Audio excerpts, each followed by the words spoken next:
শেখ হাসিনার একটা পররাষ্ট্রনীতি ছিল, সেটা হচ্ছে তাকে ক্ষমতায় রাখার জন্য যা যা করার উনি সেটা করবেন।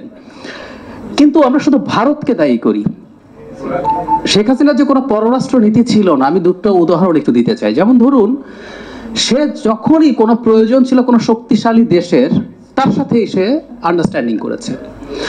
উদাহরণ দিই, রোহিঙ্গা সংকট যখন এই দফায় শুরু হলো, যখন রোহিঙ্গারা বাংলাদেশে আসলো, তাদেরকে নিয়ে আসা হলো, আমার আজকে এত সময় নেই, আমার আর্গুমেন্ট হচ্ছে পরিকল্পিতভাবে রাখাইন প্রভিন্স খালি করার জন্য চায়না রোহিঙ্গাদেরকে আসলে এখানে ঢুকিয়ে দিয়েছে। তার কিছু স্ট্র্যাটেজিক প্ল্যানিং আছে, আমি ঢুকছি না এখন ওই জায়গায়। তো রোহিঙ্গারা ঢুকে যাওয়ার পর কিন্তু গ্লোবালি এটার প্রচুর ইম্প্যাক্ট হলো, সবাই প্রচুর শোরগোল করলো। তখন আপনাদের মনে থাকার কথা অনেকেরই, ওয়াং ই বাংলাদেশে এসেছিলেন, এখন যিনি চাইনিজ প্রাইম মিনিস্টার, উনি তখন আবার স্টেট কাউন্সিলরও ছিলেন, আরো পাওয়ারফুল মানুষ ছিলেন। উনি আসেন এবং উনি এরপর মিয়ানমারে যান। তারপর বাংলাদেশ অবিশ্বাস্যভাবে মিয়ানমারের সাথে একটা অ্যারেঞ্জমেন্ট করে। এটা এমওইউ না, এটা এগ্রিমেন্ট তো নয়, এটাকে অ্যারেঞ্জমেন্ট বলা হয়েছিল। মজার ব্যাপার, এই অ্যারেঞ্জমেন্টটা চায়না চেয়েছে বলে হয়েছে, ওটা কিন্তু আমাদের ডিজাস্টার ঘটিয়েছে। কারণ এরপর আমরা যখনই কোনো গ্লোবাল জায়গায় গেছি, মিয়ানমার বলতো বাংলাদেশের সাথে তো আমরা এটা বাইল্যাটারালি সমাধান করছি। ফলে চায়না চেয়েছিল বলেই ওটা হয়েছিল। এবং 17 সাল, খেয়াল করুন, 18 সালের নির্বাচন সামনে, এবং 18 সালের নির্বাচনের পর চাইনিজ একজন দূত সোনার নৌকা নিয়ে শেখ হাসিনাকে গ্রিট করে গিয়েছিলেন। নট অনলি দ্যাট, রোহিঙ্গা শব্দটা আমরা ব্যবহার করি নাই, displaced people of Rakhine Province, এই কথাটা মিয়ানমার চেয়েছে, চায়না চেয়েছে, তাই আমরা ব্যবহারও করেছি। এভাবে এটা একটা উদাহরণ। আমি আরেকটা উদাহরণ দিই। আমি মোটামুটি নিশ্চিত আপনারা অনেকেই একটা শহরের নাম জানেন না। শহরটার নাম হচ্ছে একাতেরিনবার্গ। একাতেরিনবার্গ কোন দেশের হয়তো নাম না জানলে সেটা না জানারও কারণ আছে। রাশিয়ার একটা শহর। আপনারা কি জানেন 2012-13 সালের দিকে ওয়ার্ল্ড এক্সপোর বিডিং হচ্ছিল, বিশ্ব বাণিজ্য মেলা আমরা এইভাবে বলতে পারি। একটা ছিল দুবাই, আর একটা ছিল একাতেরিনবার্গ। বাংলাদেশ কাকে ভোট দিয়েছিল জানেন? একাতেরিনবার্গকে। আমরা অনেকে জানি বাংলাদেশের দীর্ঘ সময় ইউএই বাংলাদেশ থেকে কর্মী নেয় নাই। আমরা অনেকেই জানি না কারণটা কি।